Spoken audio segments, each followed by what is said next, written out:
radio for the masses. Headline edition, July 8, 1947.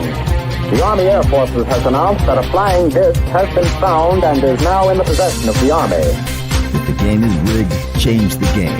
Game changer.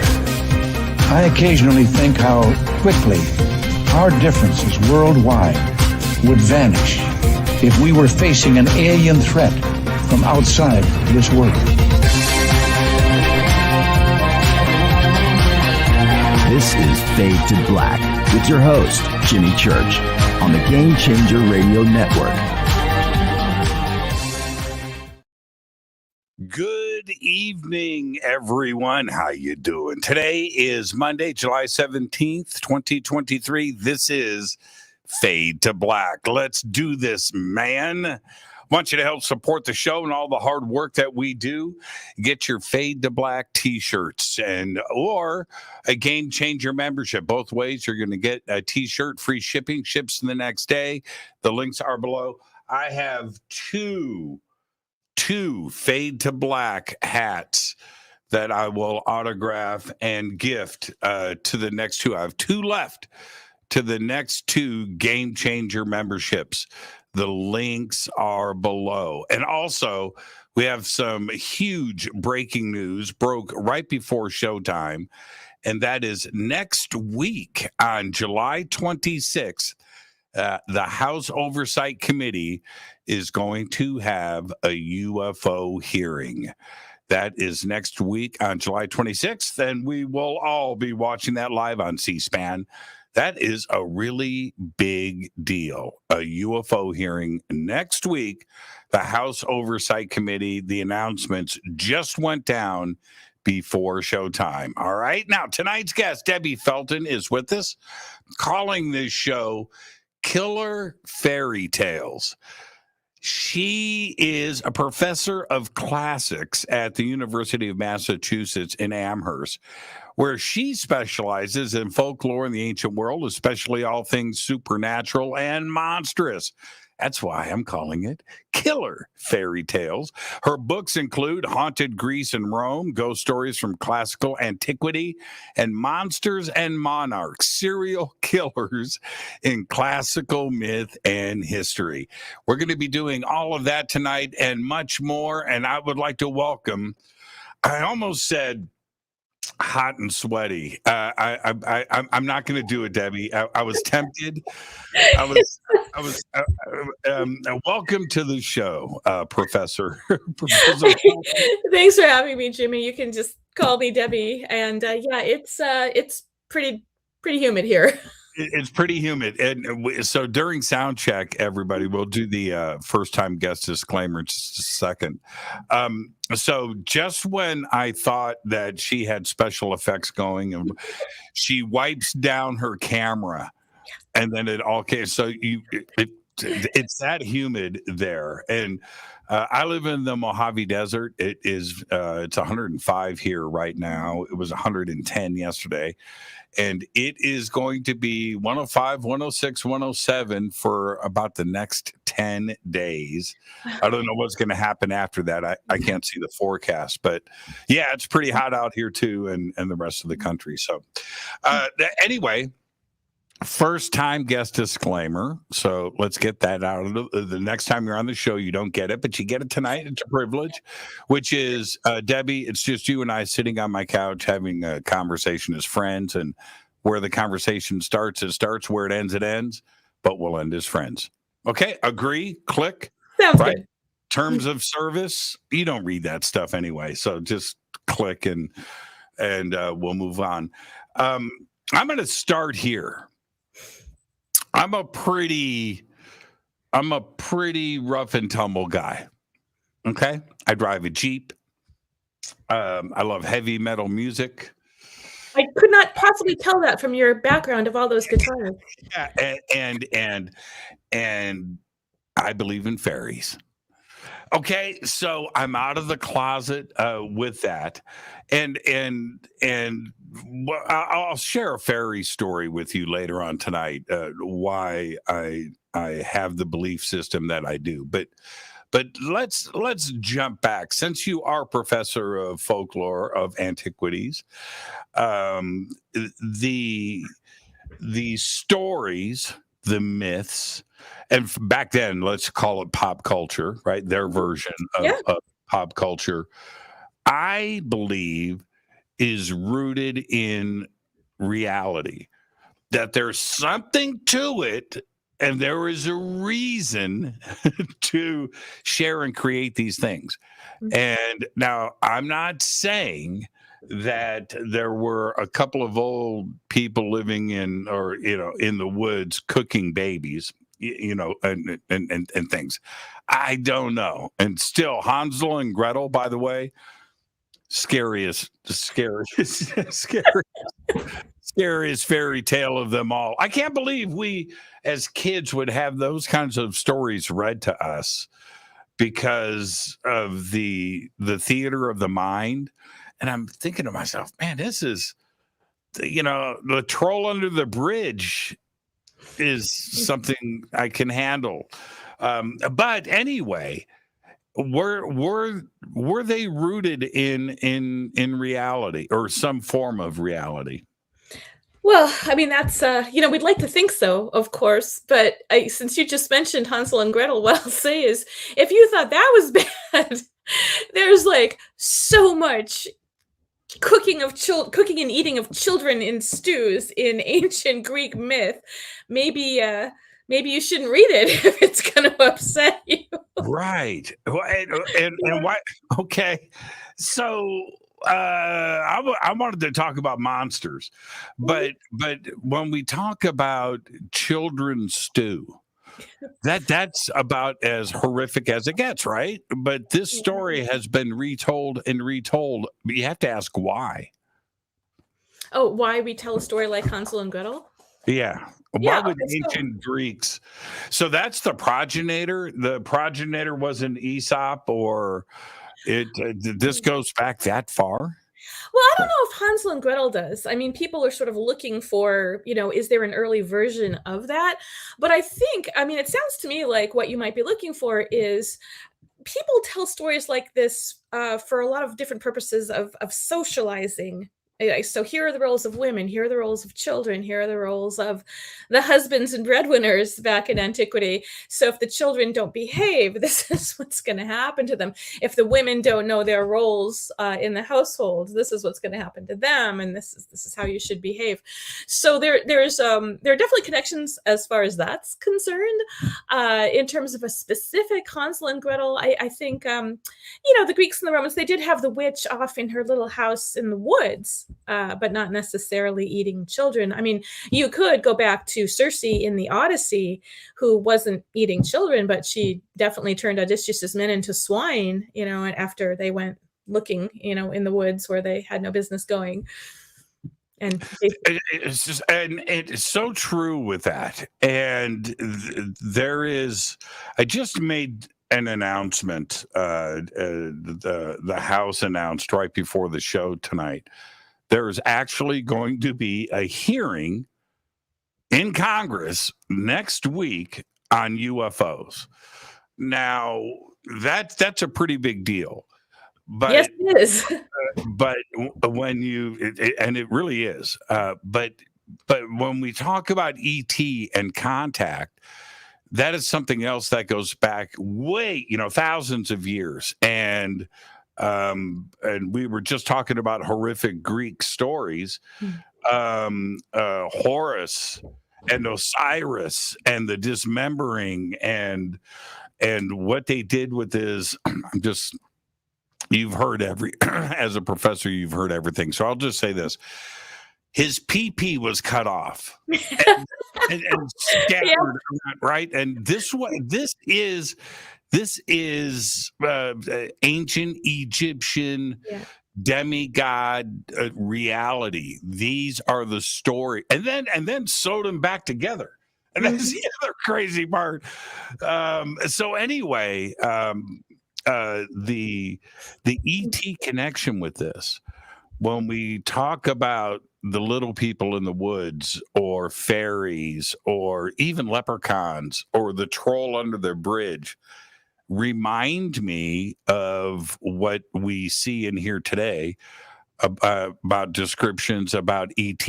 And could some of this have been witnessed, but they didn't have a word for it? So then they turn it into the troll under the bridge, or they turn it into a leprechaun, or they turn it into the fairies of the woods.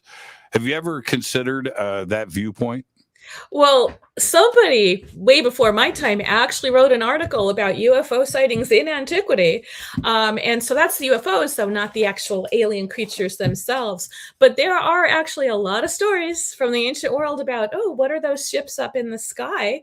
And what are these aerial phenomena that we're seeing? So, to partially answer your question, yeah. Yeah, there's definitely phenomena like that being reported as far back as 2,000 years ago. But then the other thing you're asking about, which is the creatures themselves, I'm not sure that I think a better way to put it is they imagined people living on other planets, even if they did that only sort of satirically. But the writer Lucian, about 2,000 years ago, wrote about a trip to the moon. And there were people inhabiting the moon, and there were people inhabiting the sun, and there were people inhabiting various stars and other planets. And so, I don't think he was seriously considering that there really was life out there, but, he imagined it. He wrote about it. Well, when we talk about, it seems that we didn't discover, like in an official sense, and started to put the pieces together about dinosaurs until the mid 1800s. And so before that, a brontosaurus or a tyrannosaurus rex or a stegosaurus, whatever we know about today, nobody knew about before 150 years ago. And that's a pretty crazy thought. But yet we have dragons in every culture on the planet and every family crest going back thousands of years. Every culture talked about them. Were they seeing them? Was there something out there? Why would every culture have nearly the exact same depiction? Well, I'm so glad you asked. Not that you knew I was going to have an answer ready for that one, but there's a lot of stuff going on there. So in terms of finding dinosaur fossils in antiquity, I don't know if you've talked to Adrienne Mayer ever, but she did several, she did a lot of work on ancient fossil hunters, and they found, she theorizes that things like the Cyclops of Greek myth was really like an ancient, mastodon skull that just had the one big opening there where the trunk came out or something, or the reports of finds of giant bones in antiquity that were thought to be from giant people. Well, maybe that was the femur of, some giant ice age mammal or even a dinosaur. So they may have been finding dinosaur bones and ice age mammal bones and just not known that that's what it was. They assumed it was these fabulous creatures, but not what we thought of as, modern paleontology starting in the mid 1800s or whatnot. So there's that. And then in terms of dragons, there were a bunch of books that just came out in the last decade about tracing dragon myths and how those got started. In terms of, okay, did they see fossils of, ancient fish, or just very large snakes, large iguanas in places. The thing with dragons, though, is that their functions are really different in ancient cultures. Like the dragons in a lot of Asian myth, because you were talking about Asia, I think, before but when we were backstage, the dragons in Asian myths tend to be benevolent a lot of the time and helpful, but dragons in European myth, not so much. And a lot of the times the dragons represent like the chaos of the natural world. Like they're connected to the earth because they have legs, but they also have wings. So they fly, they breathe fire. They're the elements. They fly across the water and stir up the ocean or whatever. So you got these heroes who fight these dragons, and the heroes are fighting this creature that's basically representing the chaos of the natural world, and they're trying to bring it under control. So when the hero actually conquers the dragon, it's like, woohoo, mankind is controlling nature, which these days, not so much. But you should be in politics. But the question The question is, what kind of coincidence are we talking about to have every ancient culture have the dragons represented nearly identically? Yeah, like what? Like, so why? Yeah, I mean, to me, they were seeing something. But they're seeing something. Was there some millennia ago a worldwide psychosis where everybody was screaming about dragons at the same time? I don't think so. Yeah. No, I think there are, again, a lot of theories about why all these cultures, like, around the world, had different variations on dragons. And there are theories about, it has to do with man's fear of being devoured, or the fact that snakes and creatures like alligators, again, if you're looking at Egypt, for example, there are a lot of creatures around the world that are what we might call dragon-like, that are dangerous to people. So, like, snakes, even small ones, can bite you and kill you. Larger reptilian creatures like crocodiles and alligators and can eat you, right? They can catch you under the water and drag you down, or they can get you on land. I think there have been several incidents in Florida just in the last week, actually. But anyway, so I think that we have a strange reaction to reptiles, for starters. And then, of course, we also have reactions to insects, but they're less large. But the reptiles seem very different. And there's something about, the way they walk and move, which is really different from mammals, for example. So there may be something connected to that and to the fear of being devoured. Again, in various cultures, though, these creatures stood for different things, not always something bad. So I don't have a definitive answer for you, but I have a lot of theories. But okay, so as a professor, and teaching this type of history, would you put your job in jeopardy if you suggested to the class, well, now hear me out here, Debbie. Well, maybe dragons were real at one time. Maybe everybody was seeing dragons. Like an alien invasion of dragon-like creatures? Would you get in trouble? Would I get in trouble? Only if I tried to indoctrinate the students, with something like that. I could float it. As a theory. They would probably, mock me, but no, not at all. I mean, the students. But I think if you look more specifically at the dragon-like creatures in the different cultures, they're really different from each other, and they're very connected to the cultures they come from. Like the dragons in Chinese myth tend to drop pearls, on people and help them with pearls with magical powers. The pearls are more of a thing over in China and Japan in terms of, well, maybe I'm thinking of Japan more than China. But then if you look at what we call dragon type creatures over in the ancient Near East are like, they look really different. So it may have more to do with the name that we're calling these things. Like, we're just calling all these things under the rubric of dragon, when dragon just comes from the ancient Greek word for serpent. So, again, it sort of goes back to seeing these creatures that are kind of dangerous, scary, potentially lethal, in different places around the world. I don't know the extent to which there are a lot of dragon myths on the African continent, for example. I haven't necessarily, I haven't come across much. So I don't know if they're on that continent to a large extent. And then the various like Mesoamerican cultures, they do have some serpenty kind of dragon-like creatures, but they look so different. Look so different from the ancient Near Eastern ones or from the Chinese and Japanese ones.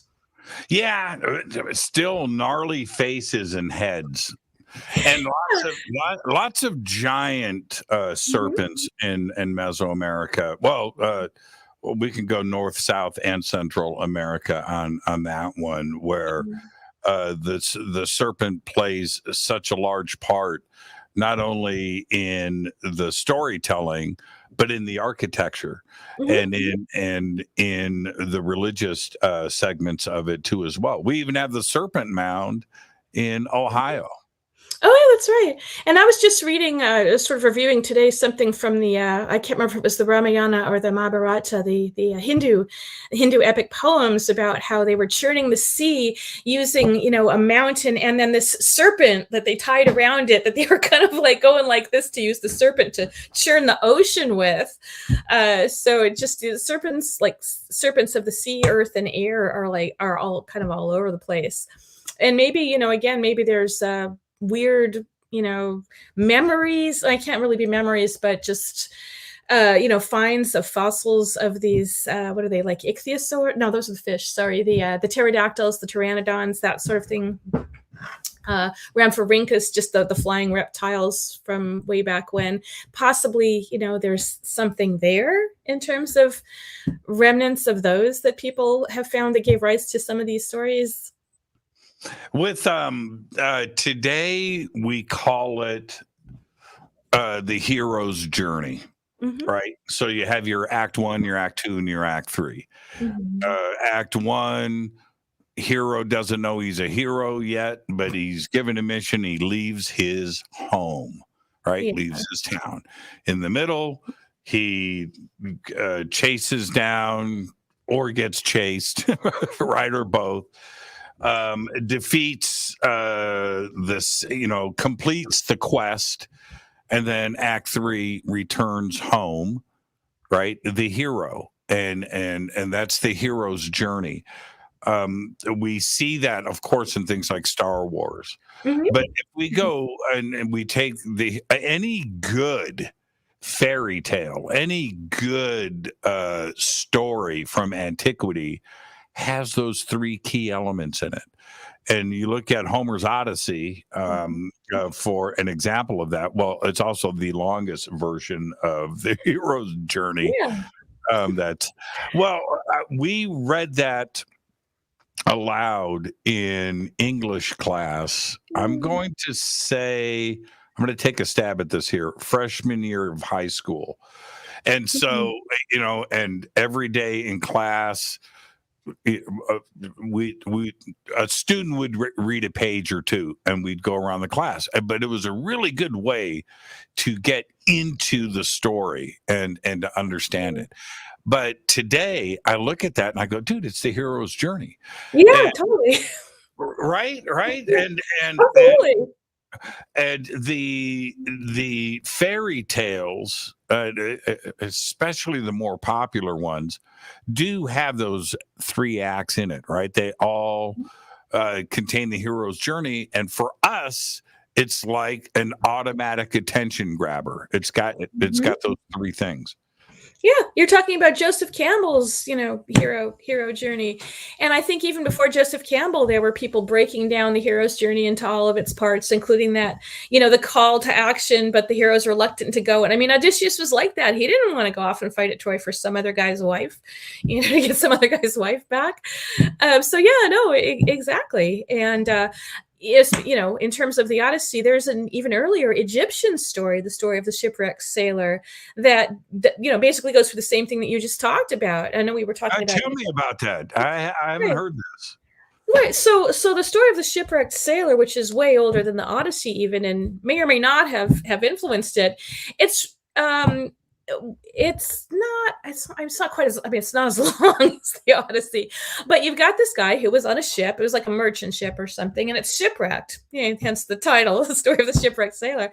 And he finds himself the only survivor on this island, and he's looking around, and guess what? There's this like giant serpent. Okay, speaking of all of the serpents, there's this giant serpent with like lapis lazuli, in his head and stuff.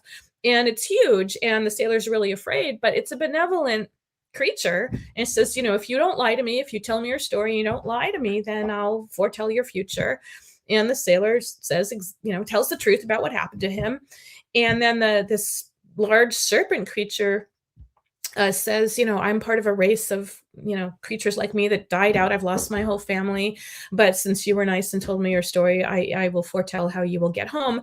But just don't ever try to find me or this island again, because it will have disappeared.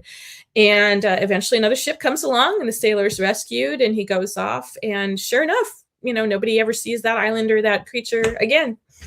So it's a lot shorter than the Odyssey, I love that story. but it's a really great story. Yeah, it's I'm trying to remember how far it dates back, but it's got to be at least 1,000 years older than the Odyssey. Don't quote me on that. Yeah, Too right, late. right. No, I love that. And I again, see, here's where I go. I hear something like that, and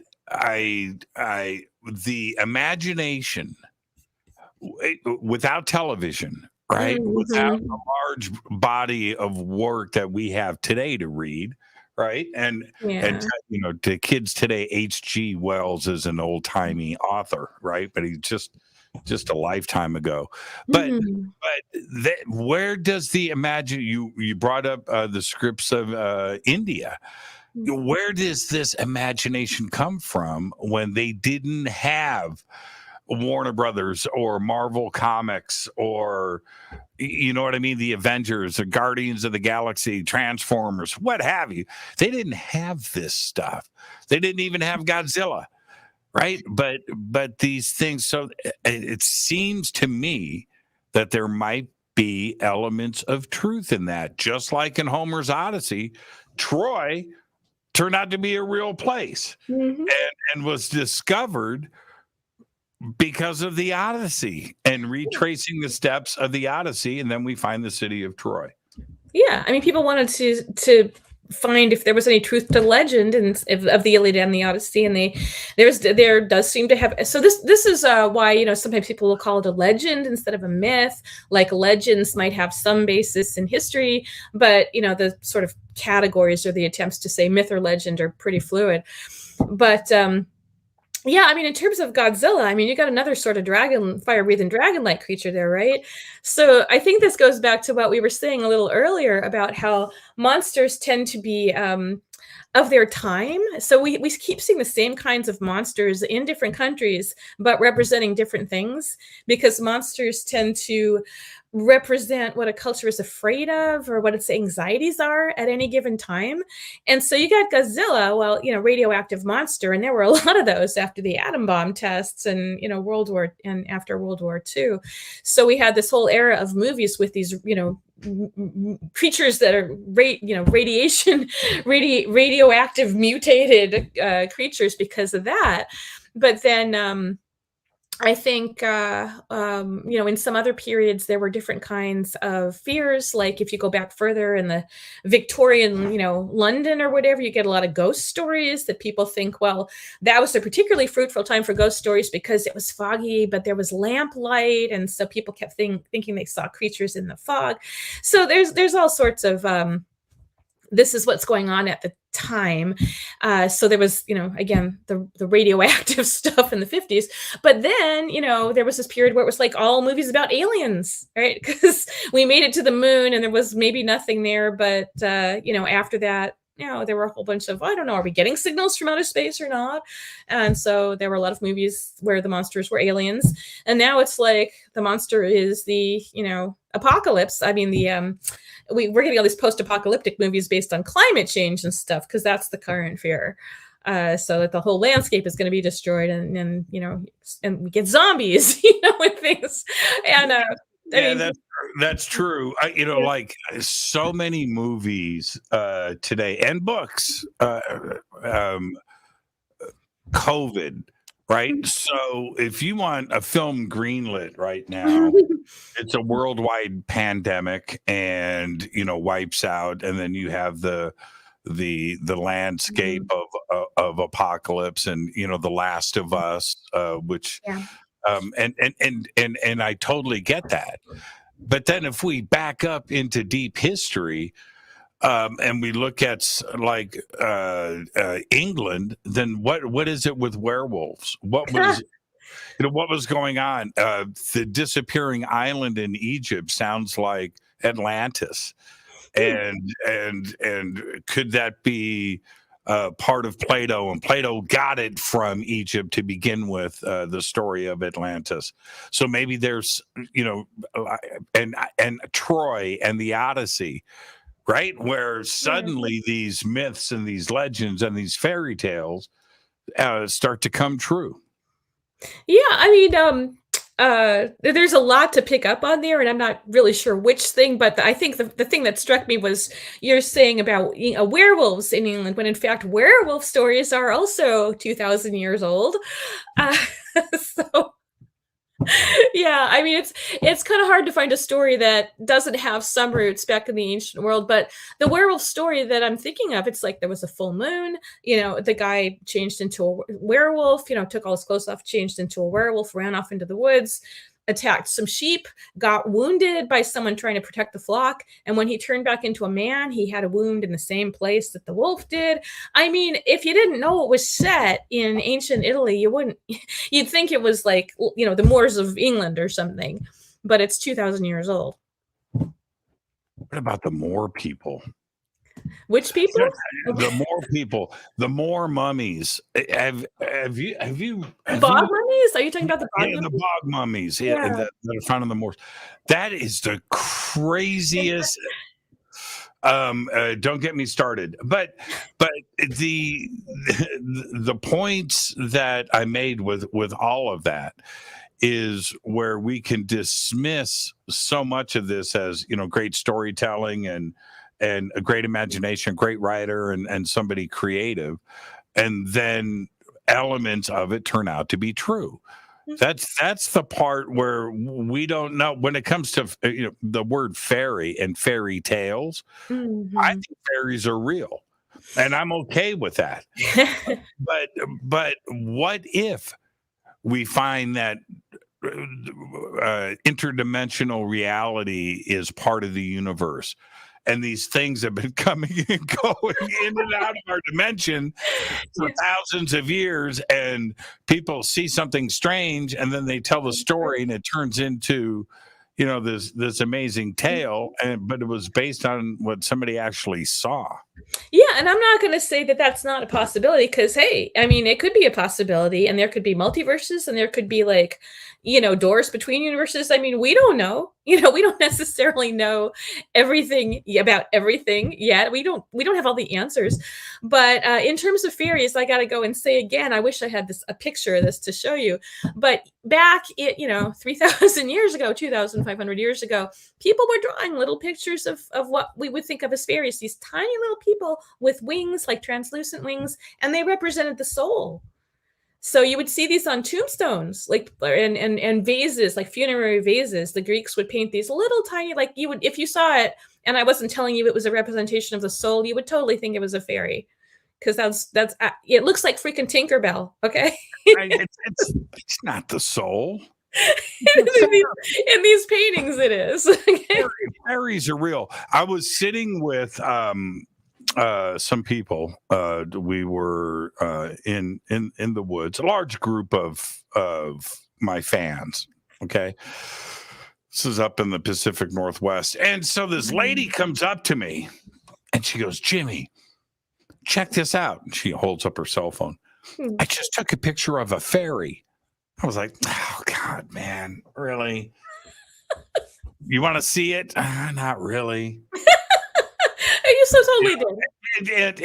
She's like, "Check this out," and I look, and it is for everything that is holy. Debbie, listen to the crazy words coming out of my mouth. This is what I see on her phone. I see a blue, light blue. It's like a bubble from a bubble machine, right? A little blue tint. Okay. And it's floating, but in the bubble is Tinkerbell. arms out like this, standing with the wings and the hair. And I'm looking and I go, "Where'd you take this?" "By that tree." And I look, I see the tree, and I'm looking at it and I blow it up, and it's a freaking fairy in this rainbow bubble. Okay. Yeah. I mean, for real. So you know what I did for 3 days? I walked around that tree with my cell phone. Trying to find bubble fairies. Yeah. Yes. I couldn't believe it. And now look, it's just right now, it's mythology. It's just a story. But I saw what I saw, and it moved me so much that I was out there. I was calling it fairies. Come on, fairy people. Come on. Let me think of this. Come on, you can do it for me. 3 days, I was hunting fairies. I didn't. And you were on what exactly? You know, and now see, that's another part of this, isn't it? That's another part. You don't know what those ancient cultures back then. They didn't have drug laws. Yeah, but they definitely had drugs. Well, they had the good ones. They had the good ones. That was the witch in the woods, and the cauldron. Yeah, and the potions. Yeah. No telling what she was mixing up. But when we look at the reasons for the fairy tale, you know, law and order is part of it. What are some of the other reasons for fairy tales? Reasons for telling. Okay, so just reasons for telling stories like these in general. And do they have to have? I mean, when I just have to ask how literal you're being about fairy tales, because there's like fairy tales which we think of things like Snow White and Cinderella, but then there's actual stories that have fairies in, like literally fairies as characters, which is not.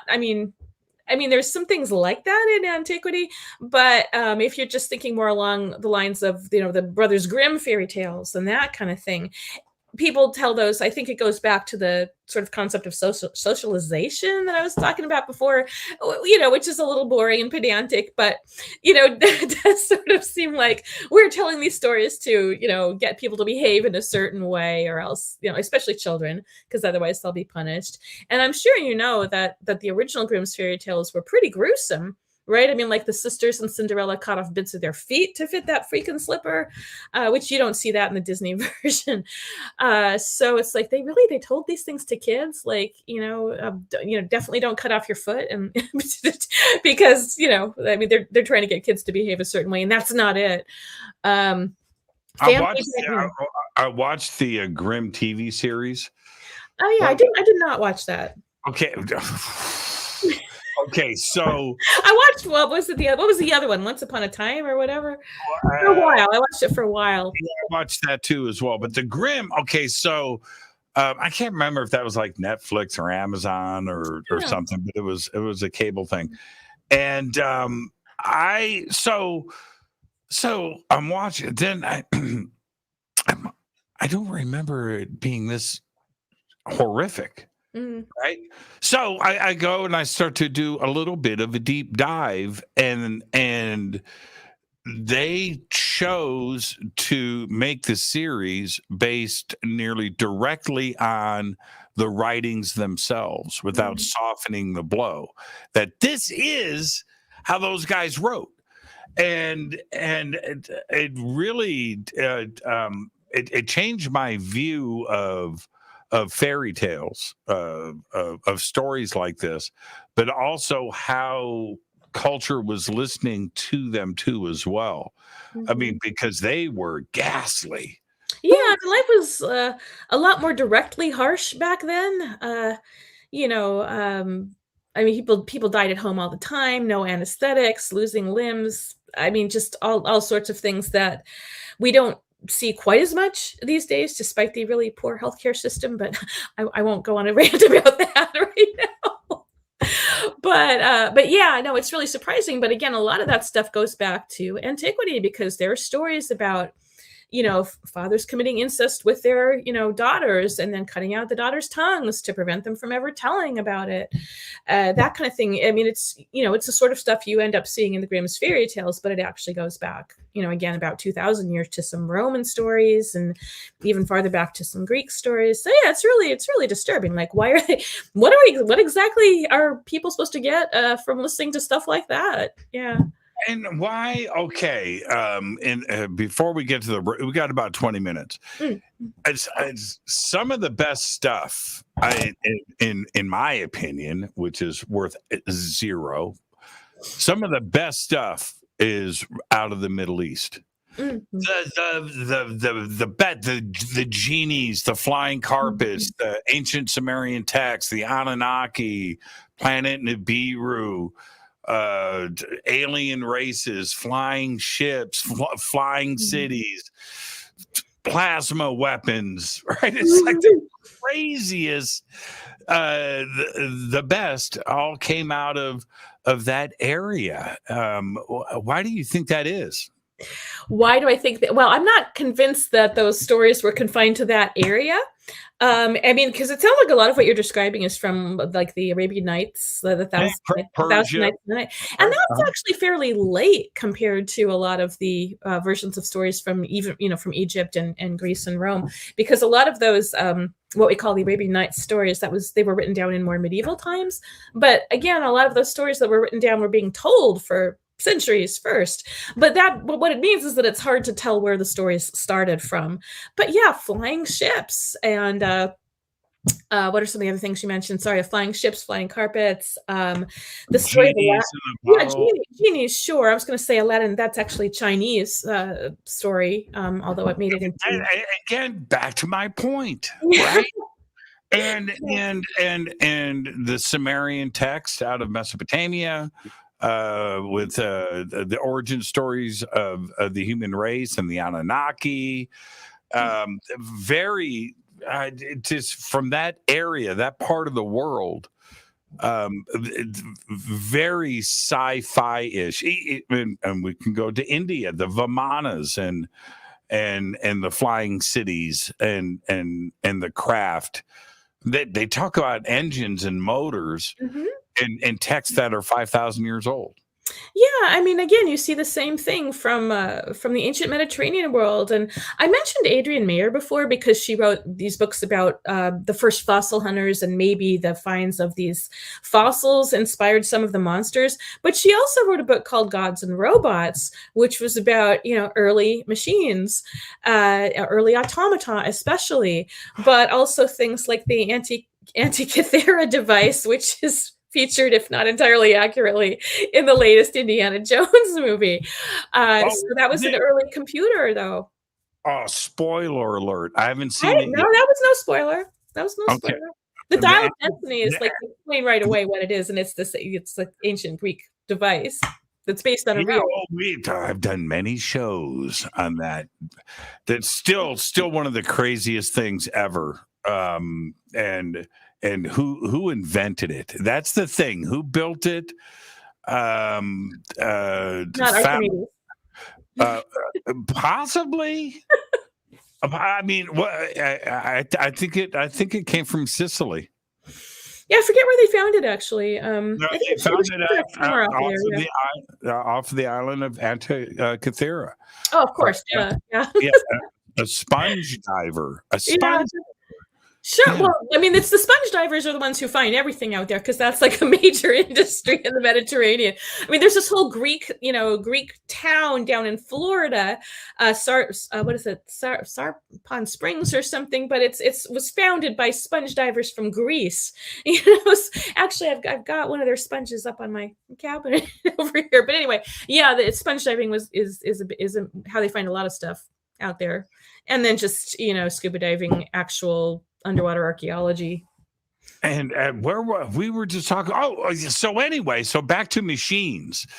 This is a very, very interesting point when we talk about these fairy tales and these ancient stories, because not only the Sumerian texts that Zecharia Sitchin writes about, and others, of course, too, as well, but the ancient texts of India. Talking about now we're talking about two different areas of India and Mesopotamia, but were written about the same time. The Sumerian texts are ancient, that's the first writing. I get that, but both talking about spaceships. Both talking about flying machines, both talking about mechanized propulsion systems. That's crazy talk for something that's 5,000 years old. I mean, what were they seeing in the sky to allow them to elaborate and then preserve it into text. Well, it may go back to more to what you were saying earlier about people's imaginations. And I don't know the specific stories that you're talking about, but I know other similar stories. And so, for example, Alexander the Great, there are stories about how he wanted to fly, right? And so what did he do? He made a special chair and he had his hunters catch a huge number of eagles, and he put a piece of meat on a spear and set himself in this chair with the eagles tied to it, and he held the spear up just out of their reach so they would keep flying and flying up, and he, according to the story, he flew up into the sky until the earth looked like a little ball, and then he got scared because he thought, well, all those people look like ants to me, and that means I must look like an ant to them, which means I'm really insignificant right now. I better get back down there. So he learned a lesson in humility. And so, so this story about Alexander the Great kind of, sort of combines people's interest in thinking about methods of flying with this sort of, fable-like or parable atmosphere of you're learning a moral from this, which is understand your place in the world and, make sure you show the appropriate humility. So again, there's two things combined in a story like that, including people's, imagination about wouldn't it be great to fly? People look at birds and think, what if we could do that? So it's not that surprising if you think, that you think, okay, there's some 5,000-year-old stories that talk about that. That's not a fable. Really, I'm saying the Alexander one. Yeah, the Alexander one. I'm saying that really happened. Oh, it really happened. Okay. He also went under the sea. He created, according to the stories, an early bathysphere. Maybe we shouldn't go there right now, considering the Titan implosion from not that long ago. But he created basically this glass bell, and went underwater in it. So, and there was he saw giant fish and all sorts of stuff, and he came up safely. Yeah. I believe. I don't believe all of it, but when you just kind of peel back things, what is the nugget here that is the real part, right? The rest of it, imagine, right? Yeah, yeah. But there's something that is real about this. So in the Alexander the Great story, seeing the earth small and people like ants, and him being, who would have that type of perception, right? Back then, unless it actually happened.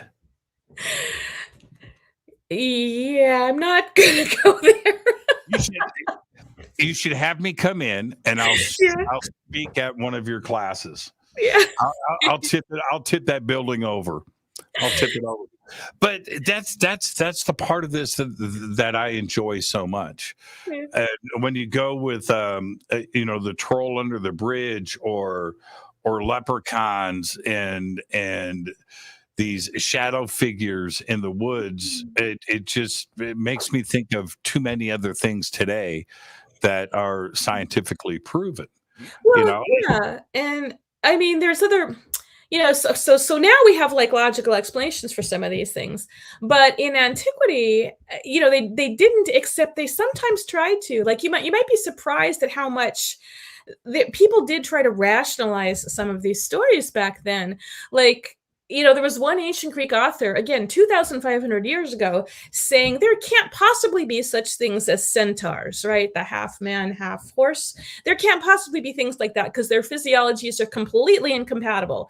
So you had people back then sort of understanding there was something fundamentally wrong with there actually being able to be a real creature like that, or at least, that's what they thought back then. And he explained it by saying people just got the impression that there were creatures like this by seeing men riding on horseback. So, I don't know. I mean, your vision would have to be pretty bad to mistake a man on horseback for a half man, half horse. But that's just an example of how at least one person did try to rationalize the concept. Yeah, I never bought into the centaur story. Yeah. I never did. You know what? That was the one where even for me, I was like, okay, nah. I mean, and I love those kinds of things. Simon, we were just talking about psychedelics, right? In ancient times. And I can only imagine. Can you imagine drugs without science or the FDA? they were just consuming, right? They were just like, let's add a little more of that this time, and let's see what happens. And slopping this stuff back with zero regulation. I mean, that's just mind blowing when you really think about it. But DMT, ayahuasca. There's a lot of talk about this today. Now, the DMT is, we know is a naturally occurring. It's in our bodies. It's produced in the pineal gland, but ayahuasca and that recipe goes back a couple of thousand years or more. The visions that people have where they visit are very, very similar. I've read thousands of accounts, and one of I don't know if you're reading the chat, but somebody just, Jimmy, could you please ask about the machine elves people see when doing psychedelics, right? Machine elves. So I'm not sure if we're talking about the story of the cobbler and the elves, the shoemaker and the elves, or something else entirely there. No. You see, now I'm teaching the professor. Which is, what is that story? We're here to share knowledge, Debbie. We're here to share knowledge. DMT is a powder that you smoke. Okay, it's a crystal, and it comes from the sweat glands of toads. Of course it does, because a lot of those psychedelic hallucinogenic things do come from toads. Yeah. Ayahuasca is a brew that shamans make, the real shamans, Ecuador, Peru, that part of South America. I'm familiar with this, and this is like post Carlos Castaneda and the peyote and stuff like that. So the ayahuasca is the more recent. And peyote is child's play. It's passe. Yeah, right. Yeah, it is. It's just so yesterday. No, so ayahuasca, but the repeated experience are talking to and meeting machine elves. Okay, why are they called machine elves? So, like, it's what the way the people describe them.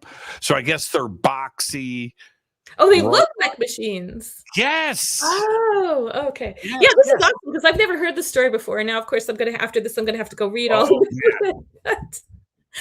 So I don't think there's anything quite like that from the ancient world, at least not Greece and Rome.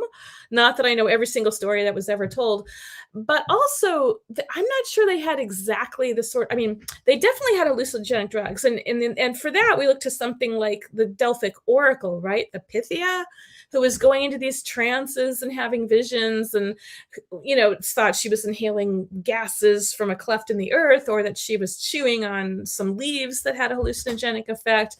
But machine elves were not one of the things that were described in the prophecies of the ancient oracles, Pythia or otherwise. But on the other hand, you have all of these instances of people being given things like maybe opiates and other types of drugs when they were ill, and to go to sleep overnight, and then they would have these dreams about the god Asclepius coming to cure them, or whatever their context was. There would be this sort of inducement, they'd be talking about it all day. Oh, if the god comes in my dreams, then he'll cure me. So you're talking about getting healed all day, and then you have this drug that you go to sleep with, and then of course you have this dream that the god is showing up and healing you by doing some miraculous cure to your body while you're sleeping. Then you wake up and you feel better. So so there weren't necessarily machine elves, but there were definitely these hallucinatory experiences from different kinds of drugs. Yeah, the oracles at Delphi, the scientific side of it and the research, and I forget the exact gas that this toxic. It was initially it was thought to be ethylene, but I think ethylene. Which not sure they're sticking to that story though. The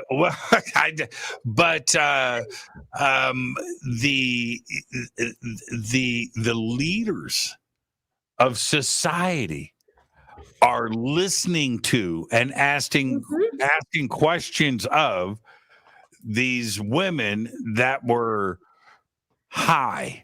Yeah, Like, entire countries are taking political actions based on these things. It's unbelievable, right? I mean, it's like King Croesus of Lydia decides to invade freaking Persia because he gets this ambiguous message from the Delphic oracle saying, yeah, if you invade Persia, you will destroy a great kingdom. Oh, spoiler alert, it's his own kingdom that gets destroyed, right?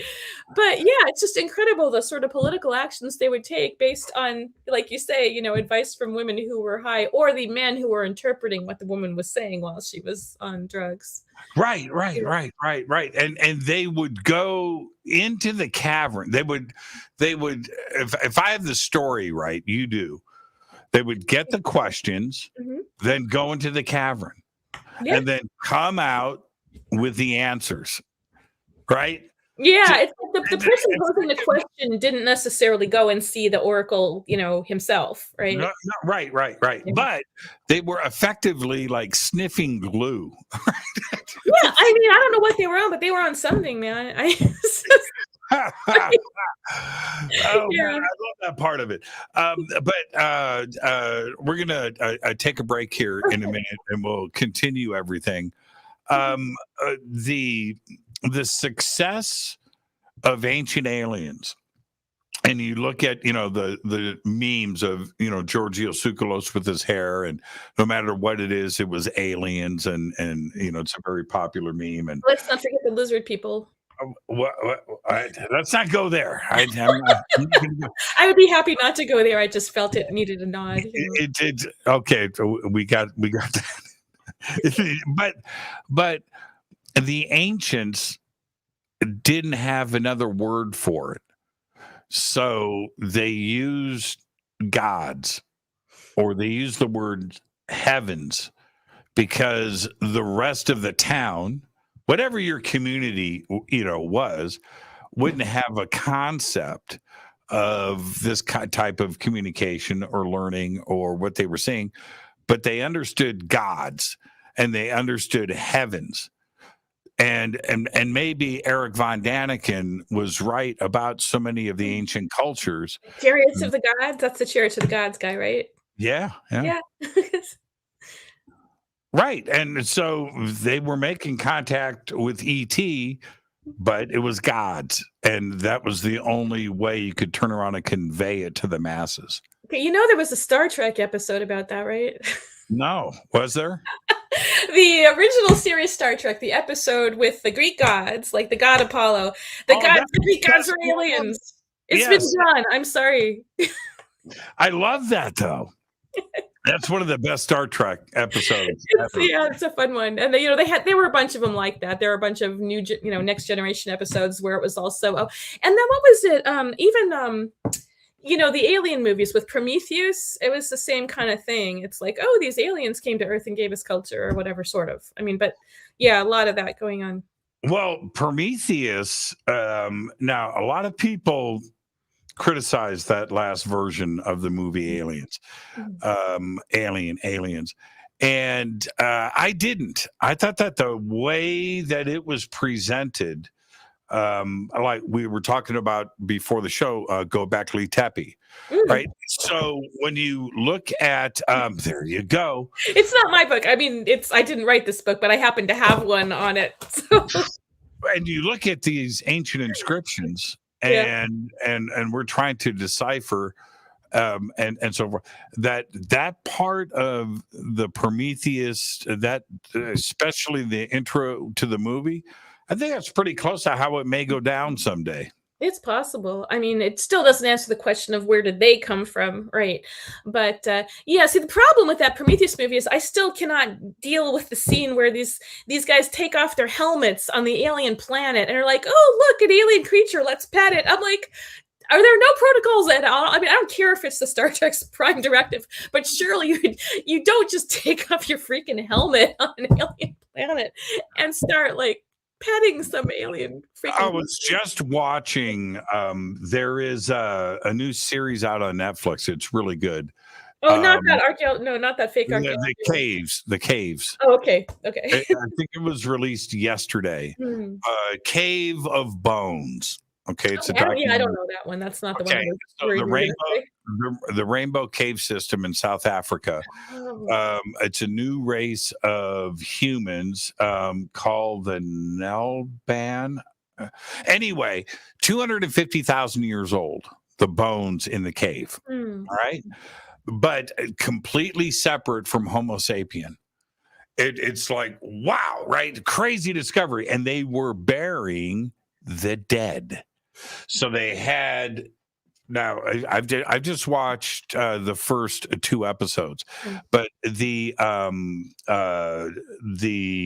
ideas being presented about religious beliefs 250,000 years ago from a race separate from our own, that is pretty compelling. All right. So you have this. Check that out. Okay.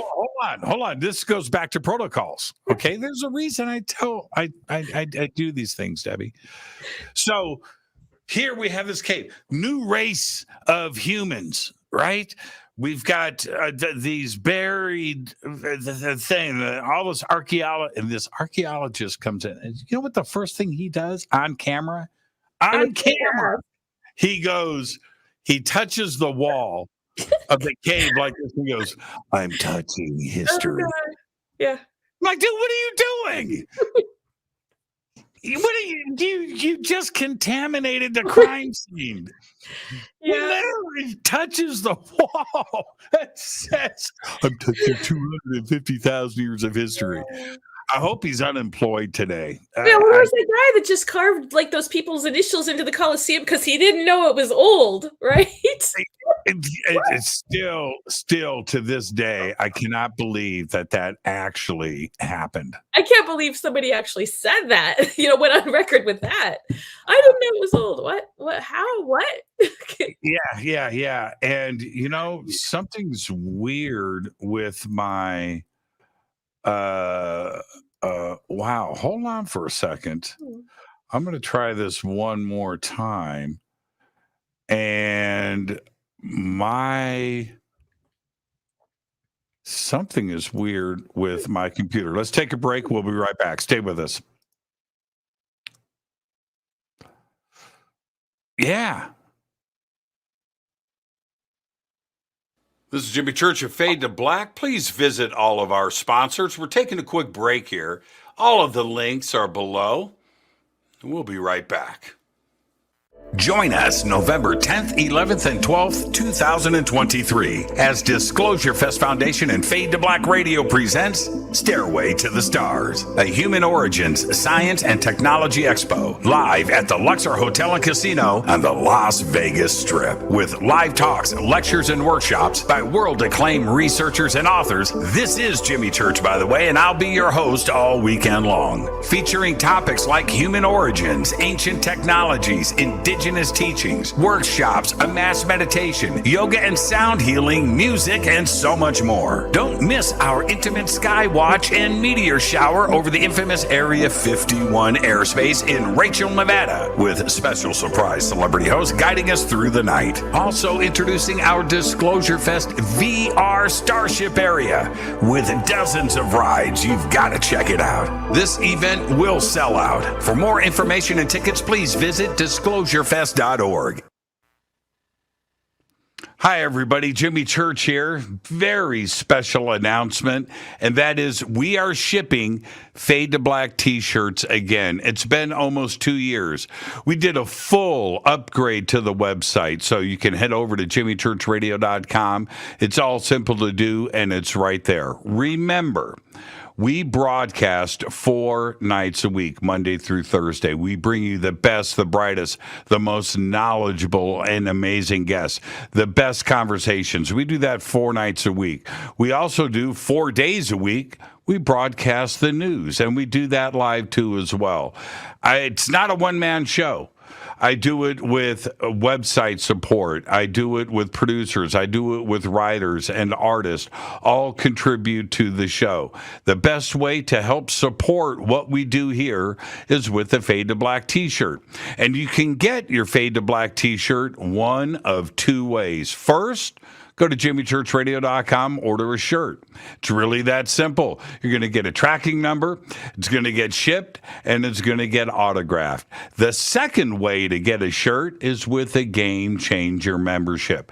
Now, the Game Changer membership not only includes a free t-shirt, but you get a private email to me. You get unlimited commercial-free downloads. You have full access to the website, and everything includes free shipping, and everything is autographed. So help support the show.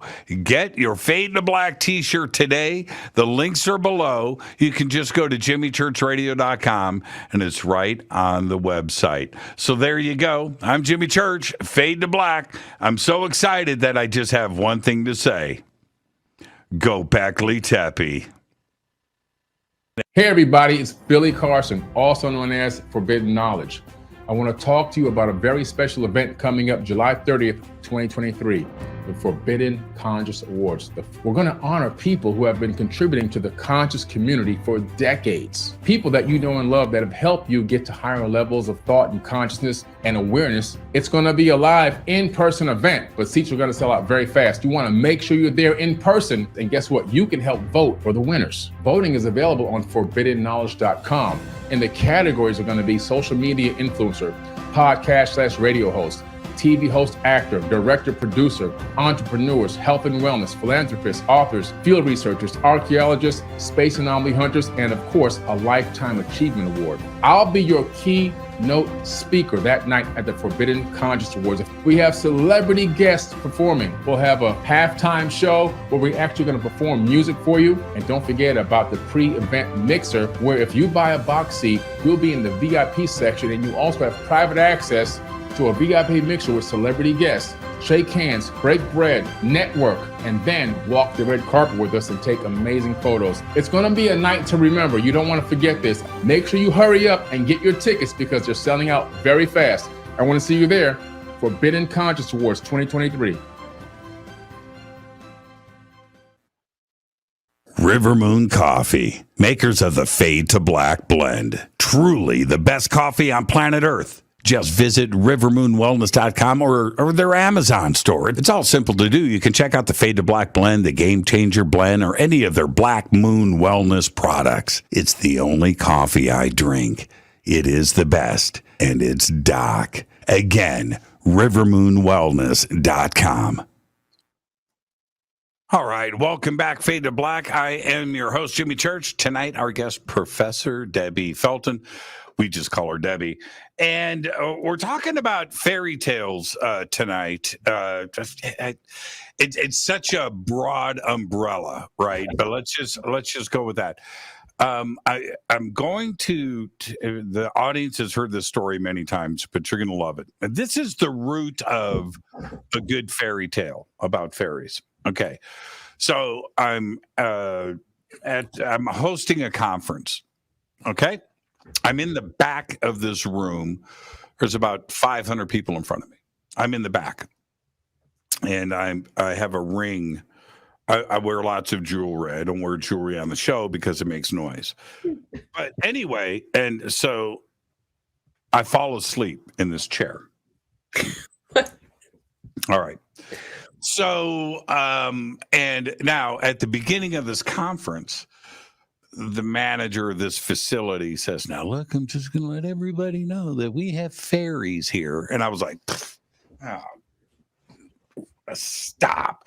And if you're missing your keys or anything, just ask the fairies for your keys back, and they'll show up in your purse or they'll show up in your backpack, and everything will be fine. Don't freak out. And I was like, for the love of everything that is holy, really? That's going to be part of our conference opening. Okay. So anyway, I fall asleep in this chair. I get back to my hotel room that night. and I'm taking off my finery, right? And I'm like, my ring's gone. I take off all my rings, and this ring that I couldn't ever take off, it was the one I would leave on because it was difficult to take off. It's now gone. And I go through the car, up to the thing, underneath the bed, under the this, or that, don't find it. I wake up in the morning, and I've got to do the opening ceremonies. I've got to speak at 9 a.m., right? And it's like 8:30. And I'm putting on my stuff. I'm getting ready to get in the car, and I look down, and I don't have the ring. And I step back. I'm alone, and I go, okay, fairies, listen to me. I love that ring. And I have it back, please. And I was like, I can't believe I just did that. And I get in the car and I drive. I get out of the car and I walk up on everything that I love. This is what happens. The manager and a couple of his 3 ladies standing there. And I come up and I go, okay, what's on the schedule? We got this. Okay, I'm on in 10 minutes. Jimmy, did you lose a ring? And I go, what? This lady just came up to us and said they found this under the chair you were sitting in. And I take the ring and I go, yeah. And I put it on and I'm thinking 5 minutes ago, I asked the fairies for the ring back, the ring that I couldn't take off of my finger. And I'm walking now, and I've got my schedule, I've got my thing, I've got event, this and that. I got stuff on my mind. No, I was thinking about that ring and fairies. And I will tell that story with a straight face for the rest of my life. Well, it's an amazing story, and you should write that down along with a bunch of the other anecdotes you've been saying. Because if you don't have a book of your stories, you should, because they're awesome. It really happened. After that, I remember I come back into town, and I'm back on the radio, and I started, fairies are real. Let me tell you why. But it's like that was the weekend the lady showed me that picture. Yeah. Oh, right. So fairy, a lot of fairy stuff going on. Crazy. Yeah. So that's it. It's my story. I'm sticking to it. Okay. I love that latest comment by Jack the Lad. What did he say? Oh, hold on. Let me see. You're talking about this one? Oh, fairies hear me. I recently lost $1 million. Oh man, that's pretty funny. You really had, if you had $1 million and you lost it, well, first off, that's your fault. But yeah, talk to the fairies. You got to have the $1 million. Reminds me of the old How joke. are you supposed to know that though? It's the old joke of Steve Martin. You too can be a millionaire and never pay taxes. And this is how you do it. First, you get $1 million. Yeah. Oh, I love that joke. Why is it okay? And take your time with this, because there's a lot of different viewpoints from different cultures on this, all the way through to today. Why is it okay to kill a monster? Oh, okay. So that's actually an amazing question, because these days you're always like, we got to take the monster's point of view and show how the monster was misunderstood, right? So we're getting all these things from the other point of view. Yeah, rough childhood, man. Right. So, but back then it was sort of like, I don't want to be super repetitive, but a lot of these ancient cultures saw these monsters as representatives of disorder, chaos. Chaos monster is like a phrase they sometimes use to describe a lot of these early monsters. and the heroes, in killing them would impose order on the world and make the roads safe for society. So like when you've got, Heracles or Hercules to the Romans, when he's going around killing all those monsters, he's making the world safer for mankind, for humans. He's making the roads safer for people to travel. Like they're bringing civilization, they're imposing order on disorder. So that's why it was okay to kill them, back then. And those monsters didn't have much in the way of personalities either. But you get to something like, Grendel and Grendel's mother, and there's a lot more going on psychologically there. And then you get the books from the point of view of Grendel, and then eventually from the point of view of Grendel's mother. So there's a progression, people start to ask different questions like, wait a minute, maybe it wasn't okay to kill monsters. But depending on what they're representing, it's totally okay to kill them in the old stories. Okay, and so today we have stuff like The Walking Dead, where it's okay to take a machine cannon and mow down, right, just thousands of zombies spattering. That's okay. But you can't kill a goldfish. Well, the goldfish isn't trying to kill you, so Yeah. with The Walking Dead, man, it's like a preemptive kind of deal. So they're gonna get you if you don't get them first. Yeah, but Goldfish is not gonna get you, man. So why is it okay to kill monsters? We have it's weird how we have this ethics meter, right? This morals meter, and what's okay and what isn't, and things. And it is okay to blood splatter a monster, to drive a stake through a vampire's heart. That's okay, right? But yeah, I mean, I'm not sure it is anymore. That's part of, I think, what we're sort of like getting towards here is that it's not as okay as it used to be, because you got to think more about the monster as thing. So I was going to say, so if you're looking at anything sort of 20th century or later, or even Frankenstein, I think I saw one of the comments was talking about Frankenstein's creation, that was a monster that had philosophy and existential crisis and all sorts of things. So it's been a while now since people started questioning, well, is it really okay? And what is the nature of the life of these creatures? And in the case of Frankenstein's monster, it was, he created that. And so that's, there's some more problems with that. But now there have been all sorts of modern retellings, right? There's retellings, there's reworkings from the point of view of the monster. And this includes like the Minotaur in the Labyrinth on Crete. So let's look at the Minotaur's point of view. Or the Cyclops. I mean, the freaking Cyclops were just, Polyphemus was just minding his own business. Odysseus was the intruder, decides, hey, Greek culture is better. It's this whole colonization story, really, right? Oh, Greek culture is superior to yours, so we're just going to come in here and help ourselves to your food. And then Odysseus complains when the Cyclops eats some of his men. I mean, come on. Whose fault is that? So I think these days we're a lot more inclined to at least try to see, wait a sec, some of these monsters, besides representing chaos of the natural world, a lot of these creatures are representing the other, the foreigner, the thing we're afraid of that isn't just like us. And so for a long time, oh sure, you kill it, eradicate it, whatever, but now not so much. For some reason the argument in the chat right now isn't about monsters. It's about Sammy Hagar and Van Halen. It's amazing how I got nothing to say about that.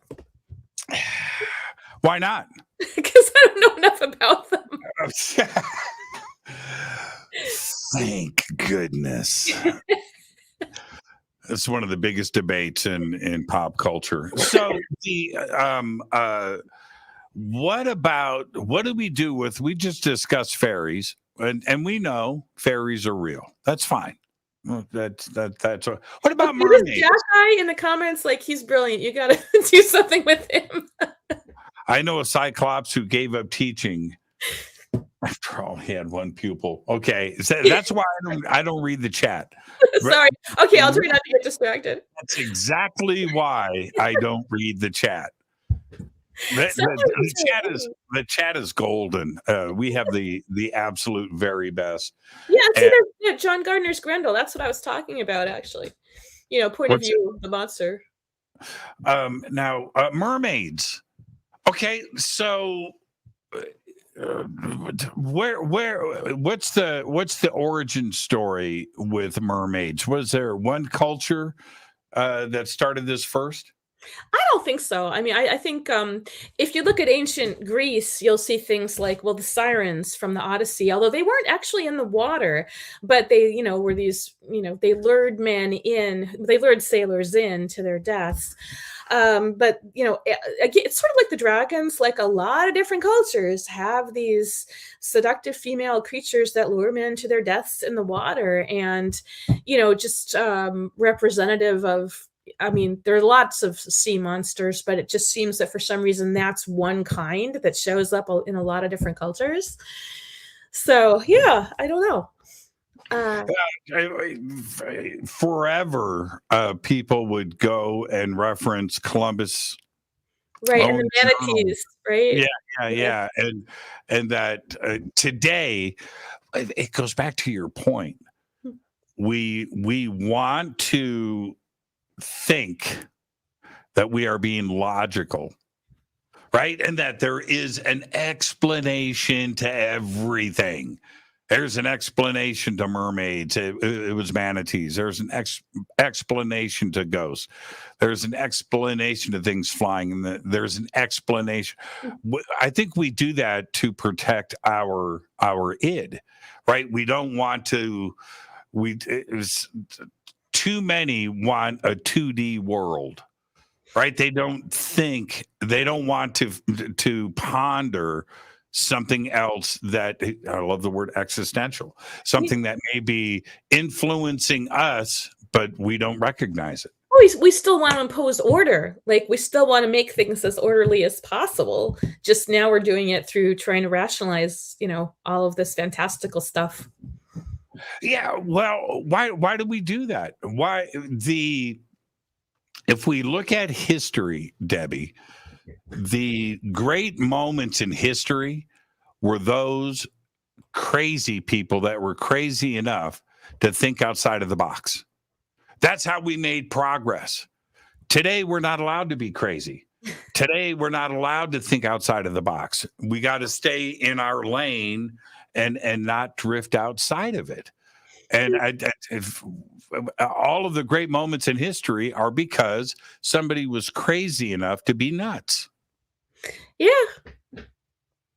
So in terms of, inventions or fantastical imaginations, nowadays, there's still a lot of great fiction being written, and there's still a lot of kind of amazing inventions. Whatever you think of Elon Musk, he's got some ideas. I'm not a fan, but he's definitely trying some things outside of the box. But yeah, it was the same in Antiquity. People were afraid of ships because ships would get wrecked a lot. But it goes back to this fear of advanced technology. Like, technology is getting away from us, and we don't know how to control that yet either. But it can be helpful, but it could also kill us. And you saw that even with the most what we would consider like really basic technologies at this point, like just even some of the earliest, sailing ships from in the Mediterranean. It was people were not super keen on seafaring. They just thought that they kind of needed to do it, and they wanted to explore, and they wanted to find out if there was, mercantile possibilities. So there's another motivation there. But yeah, no, they're always having to try things that are dangerous until you find better ways of doing them. Yeah, when you look at the great moments in history, and not to run this into the ground too much, but if we didn't have somebody like Plato's cave, that is one of the most amazing, and you think about that and really read the story and think about how everybody else perceives their worlds around them. And when that was written at 400 BC. And today we have physicists trying to tell us about the multiverse, right? 11 dimensions, parallel worlds, quantum mechanics. Yeah. Yes, exactly. Which and Galileo, and we can just repeat this over and over again, and it's exactly what science is trying to tell us today. Yes, I agree. Sorry, I didn't really have anything to elaborate on there. I think, I mean, there's a reason people are still reading Greek philosophy 2,500 years later. I'm so fascinated with that, and going back to the comment that I made earlier about why is it okay to kill a monster. Here's another example: werewolves, man's best friend. Right? You're not allowed to kill a dog. You know what? If there's a movie, are different. Where you go with this? Not. And so here's the thing. I won't watch a movie about dogs. I won't. It's got a sad ending. No. I don't. You can go to one of those sites where you can find out, does the pet die in the movie? Before you decide to watch the movie, you can go to a site like that. Because I won't either. I'm like, I'm not watching this if the pet dies. So I'm watching a dog movie. I know how it ends, right? But it's okay to kill a werewolf. It's like bizarre. And so many cultures, and that is right here in North America, the indigenous tribes of North America all have their dogman, skinwalker, ghost dog, werewolf story. And it's part of family life of telling these stories. But it's been going on in England and in Russia and in China. The same story is repeated over and over again. In Antiquity, they did not kill the werewolves. Werewolves were kind of. What did they do? In Antiquity, they didn't. They cured them? No, they didn't cure them either. They just stayed away from them. So I don't know if you remember, I was telling you there was this story about a werewolf that I was saying. It was like a full moon, and the guy turned into a wolf, and then he attacked some sheep and got wounded. And the wound, when he turned back from being a wolf into a man, the wound was in the same place in his body. Well, somebody realized he was a werewolf and just said, "Okay, I'm staying away from him." And that was basically it. There was no movement to kill the werewolf. The werewolf was only attacking livestock, which was an economic nuisance, but wasn't the same as, homicide. So that was fine. And then there were these whole tribes of werewolves, these people who would sort of turn into a wolf for a year at a time or a few years at a time. And as long as they abstained from human flesh while they were in werewolf form, they could still turn back into a human. And nobody was trying to kill them. Was it always the full moon, right? Well, I'm not sure the moon is mentioned in that many stories. I know that in the main one that I've mentioned a couple of times already, the moon was full. It was like the moon was shining as brightly as the noon sun or something, is the expression in the story. But I'm not sure the moon was a detail that was given in a lot of other stories. Hello. Sorry, I I could have put my cats in a different room, but I didn't. What's your cat's name?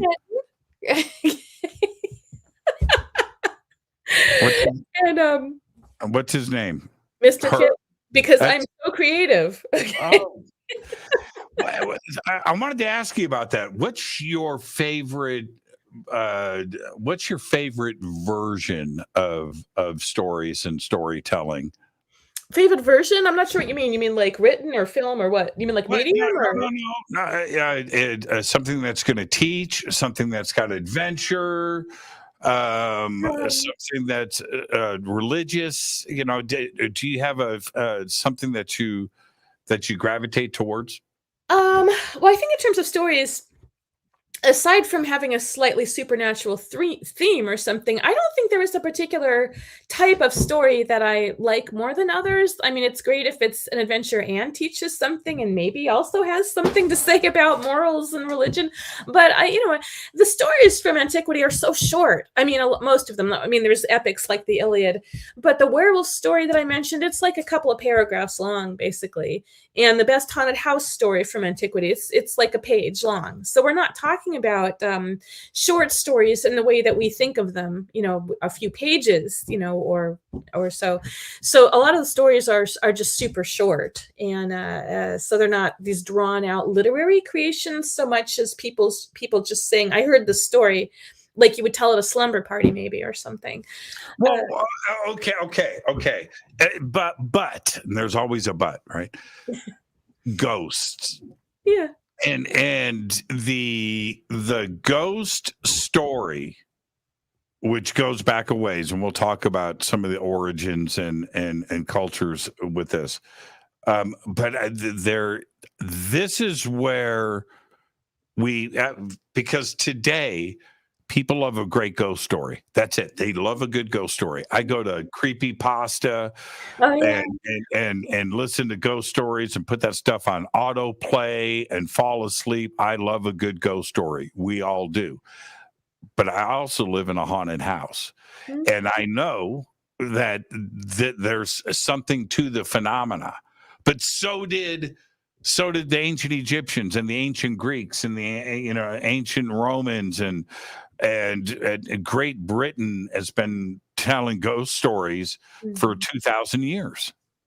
Yeah. Yeah, and I think I may have said the same thing about the werewolf story, but if you take out the setting, like that it's ancient Italy, or with the ghost story, if you take out the fact that it's ancient Athens, they sound really modern. I mean, the ancient the haunted house story I was just thinking of, I mean, you've got this chain rattling ghost that is frightening the inhabitants until they all move away and the house is just deserted and it's crumbling and decrepit and nobody wants to live in it. And it's advertised, for a low price with, in case someone wants to buy it or at least rent it. So some guy comes along and he's like, that's a suspiciously low price. What's wrong with the house? And they tell him the story. It's like, I don't know if they had ancient disclosure laws where you have to say, hey, there's this ghost, but the guy decides, because he's a philosopher, so of course he's going to try and be rational about it. And so he decides to stay in the house overnight. And he's totally calm. And there's a full moon in this one too, by the way, even though it's not a werewolf story, but it's the middle of the night. It's like midnight, basically. It's midnight. It's like this liminal time when things are going to happen, right? Because it's not night and it's not morning yet. And, so midnight comes around and this old man ghost with chains, like he's rattling chains on his ankles and he's got shackles on his legs and wrists and he's shaking the chains. And the philosopher's just sitting there going, all right, maybe I'm imagining this. So I'm just going to go back to my reading, And then the ghost keeps rattling its chains. And the philosopher finally thinks, okay, I guess this is really happening. And he follows the ghost. And then the ghost disappears in this one spot. And the guy has the spot dug up and they find a corpse with chains, and when they give that a proper burial, the hauntings stop. And so again, if you didn't know that, if the story didn't open by saying this is ancient Athens, and by the way, this guy's a philosopher, Are you serious? That's an ancient Greece story. It's told by a Roman, but it's set in ancient Athens, and it's take out the word Athens and it could be anywhere. It could be like any time, really. Okay, so are you ready for this? I was going to ask you if that was a Victorian house in London. It could have been, right? I mean, it sounds like it could have been, right? It was speaking ancient Athens. What is it about London ghosts and chains? They love that. I'll tell you, they all had classical educations. So I'm thinking that they did this old Roman story. That is an incredible ghost story. Yeah, it's definitely my favorite one from Antiquity. Why is the rent so cheap? I love it. He was suspicious. I mean, that's actually something more modern, really, because in the Victorian stories, they're sort of not quite asking all the right questions. Yeah, and this guy 2,000 years ago was asking the right questions and got himself all mentally prepared to be skeptical and not be afraid. Now, what do you think? What's your idea behind what today we have a lot of ideas of what ghosts and spirits may be. Okay, we do. Yeah. But it's because we like to think that we're smart. Okay, all right. But that wasn't the case 2,000 years ago. Right, where they didn't have quantum physics, quantum mechanics, and entanglement to maybe apply to, the entropy, whatever might be causing this chaos. But the ancients were seeing the very same things. Well, yeah, and they may not have known about quantum physics, but they did have sentiments kind of similar to, I guess, Scrooge in A Christmas Carol, because there were theories about if you're seeing stuff, maybe it's your digestion that's causing the problem. Because like in A Christmas Carol, when he sees Marley's ghost, Scrooge is saying, you're just you're a product of something I ate, like a bit of beef or a lot of mustard. And so like Aristotle was saying stuff like that, 2,500 years ago, like if you're hallucinating stuff like this, it might be that you're, the theory of the humors and stuff too. Like maybe your humors are out of whack and you ate something wrong, or you've got too much black bile instead of yellow bile. So you're seeing stuff. So quantum physics aside, they did try to rationalize this too. So have you ever seen a ghost? Me, no. Is your house haunted? No, it has mice though. So we hear these things in the walls and people are like, is your house haunted? And I'm like, no, man, we just need an exterminator. You know what I did? I literally, so I moved into this place 2-3 years ago. And I'm getting settled in, and I find out fairly quickly. I'm not going to get into a bunch of stories. I've got too many of them. I quickly find out that I'm not living here alone. All right. Okay. So I've just made nice with my roommates. That's my choice. Your unseen roommate? My spirits. Right. Okay. Okay. And I'm, it's a fact of life. So anyway, I'm sitting not in my front in the family room area in the back of the house, 2-story house, but I'm in the back watching TV, and I'm hearing right above my head stuff, right? And I'm alone. I mean, there's nobody in this house. Yeah, I'm hearing action, right? And it's going on, and I can hear, and I can hear, and above me is my bathroom, upstairs, the master bath in the master bedroom. That's what's above my head, and so that's got a tile floor. Well, so this is what I do. I think I've got maybe rodents, right? Thinking logically. Yeah. So I go outside. This is the middle of the night. Got a flashlight. Like I'm going to do something. And I'm looking around that corner of the house from the outside. There's no way in or out. I walked all around the house. I'm just like, how, what is there? I tried to diffuse my fears. Right. That's what you have to do. You got to throw water on this thing. You don't want it to amplify. You don't want to go completely supernatural out of the gate because you're going to freak yourself out. But no, it would have been or is an extremely large rodent. So have you tried contacting whatever it is? I mean, I'm serious. I'm not ruling anything out here, man. I'm not saying use a Ouija board because that's crap. But put a medium in there. I have had mediums here at my house. I've had many guests. I know some of the best, right? And I've done the ghost hunting shows. I've done those things, and I know the best of the best. And I have decided not to do anything. Yeah. Yeah, that's my choice. But this is where, like this story that was told by the Romans, that was from ancient Greece. I think that this is based on a real story. I don't think that's folklore mythology just written down to there's too much to it, because I can tell the same story of what happens here in a day. Yeah, well, I mean, it's okay. It's good. It's what you're saying is absolutely right, because the context for this story, it's part of a letter that Pliny the Younger was writing to a friend of his, and he opens this letter to his friend by saying, "Hey, bro, do you believe in ghosts? Because I've got these stories, and I think there could be something to them, and I really want to know what you think." So he then goes and he tells this haunted house story and a couple of smaller stories. And so that it's the same thing. He's like, I'm, hearing things like this is what Pliny says. Hearing things like this kind of convinces me that there's really something to it. And he's writing to his friend, who's a fellow, intellectual / philosopher, to get his opinion, because he doesn't want to just dismiss these things, necessarily as being incredible when some of it is credible. So, do you think ghosts? It depends on how you want to define them.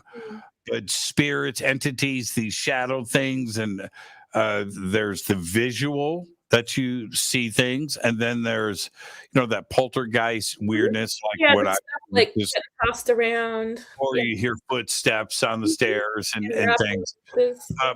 Wait, is this deceased? Is this, us, the dead versions of us in another, or is there something else going on with it? Because the phenomenon itself is real. What do you think it is? So many theories. Oh my God. Like I don't even, I don't have like a definitive take on this, but I just love so many of the theories. And one of the more recent rationalizing theories, which doesn't sound like it applies in your case though, of your house, is that, there are all these states of sleep where you're not entirely asleep yet, but you've got a little bit of sleep paralysis because your muscles are whatever, but there are these falling into sleep and coming out of sleep stages where you're much more likely to think you see somebody in the room or hear something. I just think that that's all like really fascinating sleep studies that have been going on lately too. It's way past my bedtime. I'm getting totally incoherent here. So all these studies that have been going on, looking at things like that. And then there's all the, the ghost hunters who are trying to get electromagnetic readings or whatever, which I don't think that really goes much of anywhere. But I'm really kind of keen on the sleep study theories that have been going on. Here's where the defense's case doesn't hold water. Okay, the sleep side of it, in between dream state and reality, and the possibility that this isn't. I'm not talking to you, but I'm speaking about those that come up with these types of rationale. Is that to be a true skeptic and to be somebody that is not spiritual and everything is black and white and pragmatic, the skeptic society, you are going to explain things any way that you can. Instead of dipping your toe in the water just a little bit. And take all the fun out of it, right? To try to. But here's where the defense's case doesn't hold water. I have guests coming in from out of town, okay? And to spend the weekend. This is not that long ago, by the way. Few months, 6 months. It's my birthday last October. I have guests, and they are arriving throughout the day. First guest arrives from San Diego. Another guest flies in from the East Coast. Right. Okay. So, second guest from the East Coast, his name is Ken. He is probably in the chat. So Ken arrives, and Ken wants to see Lockheed Skunk Works, where they have the alien bodies buried in the desert. It's down the street from my house. So I tell Lisa, who is here, I said, Lisa, house is yours. We'll be gone for 30 minutes. Now, this is 3:00 in the afternoon. Ken and I take off, and I'm taking him on a tour. We come home 30 minutes later. Lisa goes, what the frig, man? And I go, what's up? Somebody's in your house. I said, what's going on? I was sitting at the thing, and there's footsteps upstairs. Governor, she's lost her mind. She's like freaking out, yeah. Lost her mind. And I go, I told you. She goes, no, man, but you didn't tell me. Look, what do you think this happens at midnight? When I'm home alone? This is, and so going back to your point, this isn't a dreamscape. Right. I mean, it doesn't explain everything. Of course it doesn't. No. And so I take her upstairs, and Ken's like, dude, this is great. So and I've got guests arriving, and I take them up into the second half of the house is carpeted, but the master bathroom is not. It's tiled. Right. And right below that tiled floor is the couch that she was sitting on. And remember what I was telling you. Yeah. The bathroom upstairs. Yeah. It's this, and you can hear it. Plop, plop, plop, plop, plop, plop. Yeah, see, that sounds like a link. Now I'm worried that your ceiling is going to cave in. No, see, that's not skeptic. Don't be a skeptic. I know. I'm just messing with you. And I think I feel feminine energy from whatever is here. It's not negative. It's not power. It doesn't feel masculine. So have you looked into the history of the house? I mean, like who lived there before? I get that question all the time. I did a little bit. I talked to my neighbors and stuff. Nothing. I got nothing. It's not, wasn't built on an ancient Indian burial site. Nobody died in the house. Not that my neighbors, I'm kind of sad. My next door neighbor here, Virginia, they just retired and sold the house. The house is now up for sale. They built that house and raised their kids there, and they moved after 40 years. But I talked to her. She watched this house get built, and she had nothing. No. Well, have you tried like tearing up the bathroom floor to see if there's anything under there, like there's a box with somebody's old photographs or like right. or something that like somebody like some ghost is like looking for them? I have something better than that. Yeah. Okay. So when you walk through the master bath, that's where the walk-in closet is, right? And so in the walk-in closet is the stairs that you pull down for the attic. Oh, those things are creepy. I hate those things. Now, ask me if I've done attic. You like open a door, you walk into the attic. None of this like pulling down some trap door. Right. I have not gone up there. You got a homeless person living in your attic. I have not. That thing just has sat there. I've thought about it. You're not like missing stuff from your refrigerator each morning, are you? Like the stuff that was there last night is no longer there. That would be messed up. That would be messed up. But yeah, I haven't gone in the attic. Yeah. I need somebody here with me. I'm with you there. I mean, I would not go investigating that thing without a bunch of people. Speaking of that, I'm just thinking of like the Dibbit box and the story behind it. When we have today the story of that's been told and retold, somebody escapes from the insane asylum. Couple is out in the car. They drive by. Urban legends. Yeah, you're going into urban legend territory now. The hooked hand is in the car door when they pull up at home, right? And they just escaped. This story has been retold. This isn't right. Something that was created in the 70s. This is a story that's been going, but we love that story. Why do we like scaring ourselves so much? I don't want to like be quoting a bunch of theories to you about that either, but yeah, people, it's like you were saying, people like to tell stories. People like to have vicarious scares instead of real scares. But also, I am going into theory territory, I guess. Some people say, psychologists, that, telling these stories is a way to get us conditioned to fright. Like maybe when we're actually faced with it, we'll be slightly prepared, because we have had these reactions already, but we've had them when they're more under control. I mean, again, so many different theories, besides just let's have a little bit of catharsis and get scared without actually being in danger. But we love it. There is, the jump scene in a movie.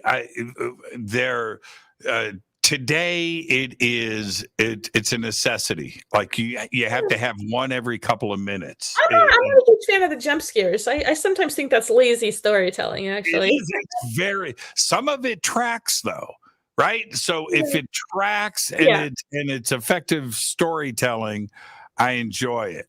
When it's like the drive-in jump scare, every 2 minutes. I mean, if it's the original Psycho, that's fine, but if it's a slasher film, But we pay a really good slasher film, like some of the Scream movies. We pay for it. Mm-hmm. We actually pay. It's cheaper than therapy. It really, probably is. But we enjoy it that much. I'm not a big fan of the horror genre. Okay, I'm just not. My time is too valuable, but I think I've seen every science fiction film ever made. You have a favorite? My favorite, the 2001. Oh my God, yeah. And yet some people find that so boring. I love it, but of course, when I went to see it in the theater, the whole theater smelled of pot. But that was back. Anyway, I'm older than you, and I don't even have that story. You are. I bet. I don't know. I got the blur going here with. Okay. All right. Pot in 2001 at the theater. Wow. Okay. Yeah. We're the same age. But 2001.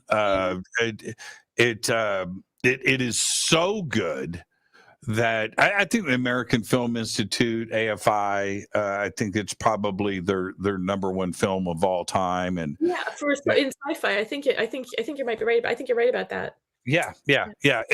And when you have a sci-fi film, see, this is, if you think about it, it's Joseph Campbell, 2001. Right? Well, Star Wars. Star Wars was like intentionally Joseph Campbell. But sorry, go back to 2001. Star Wars was rewritten because of Joseph Campbell. Yeah.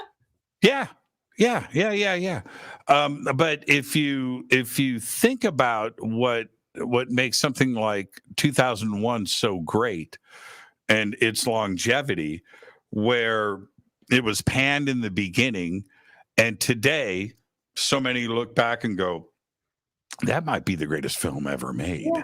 And like the Barbie trailer, riffing on that opening sequence. I'm all in. That's awesome. I'm all in on the new Barbie. I'm all in. Okay, we're supposed to be talking about fairy tales. Sorry. I'm going to say this. Margot Robbie is going to, I'm not going to be around, but in the future, we're going to look back at her career, and I think that she's one of the greatest actors, period, like ever. Have you seen Babylon? I didn't see Babylon, but I loved her in Once Upon a Time in Hollywood. I loved that film. An amazing. That was the LA I grew up in, except for like they didn't actually beat the Manson family. The Manson family killed everybody. But yeah, that was You grew up. I didn't know that you grew up in Los Angeles. I grew up in Los Angeles. Yeah. Where? What part? West LA. What? Yeah. Okay. Let's narrow this down. Did we go to the same high school or something? Yeah, let's narrow this down. What part of West LA? Just like Cheviot Hills, West LA, like Pico and Westwood, like 20th Century Fox Studios. Whoa, nice area. Nice area. And strangely enough, Fox Studios, 2001, A Space Odyssey, made in England, distributed right there out of Cheviot Hills. Yeah. See, when I was growing up, you could actually walk onto the studio lot because they didn't have all these walls and guards and stuff. But, by the time I left LA, it was like, oh, yeah, man, you can't get in there without, a pass.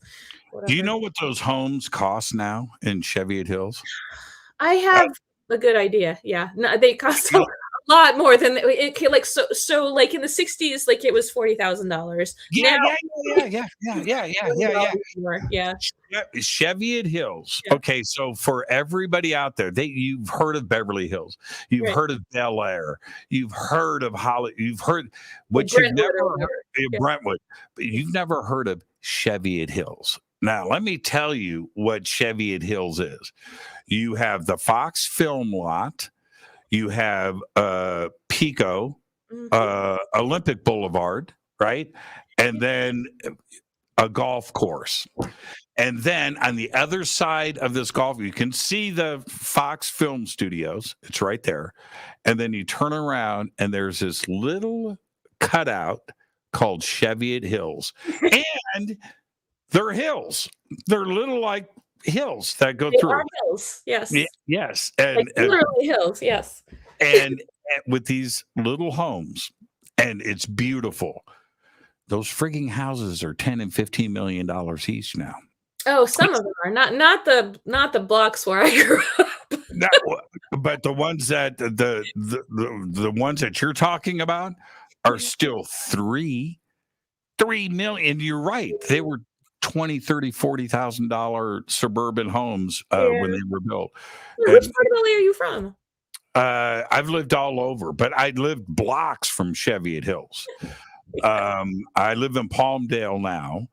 I still have a place over in the Burbank area. Yeah.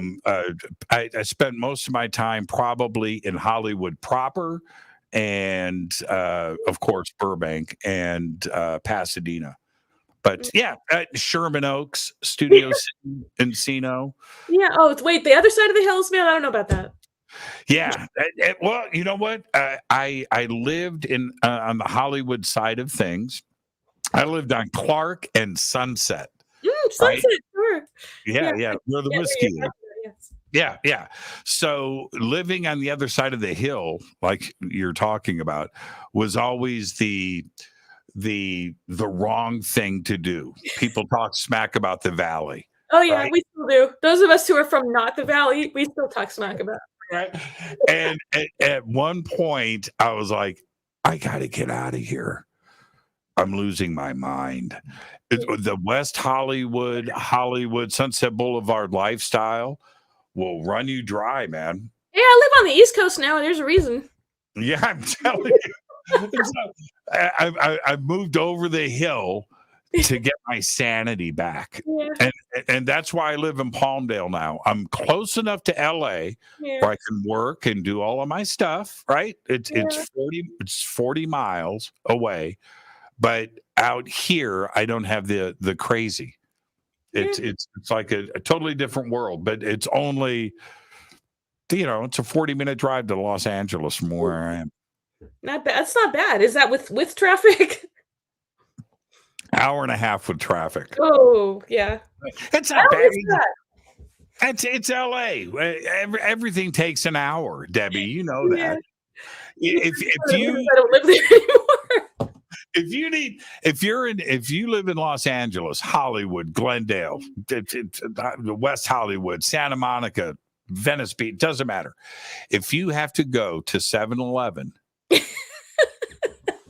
it's going to take an hour. Yeah, pretty much. If you got to go like a mile, it's going to take an hour, It's basically. going to take an hour. It's it's like the crazy. It's like, how long have you been gone? Where'd you go?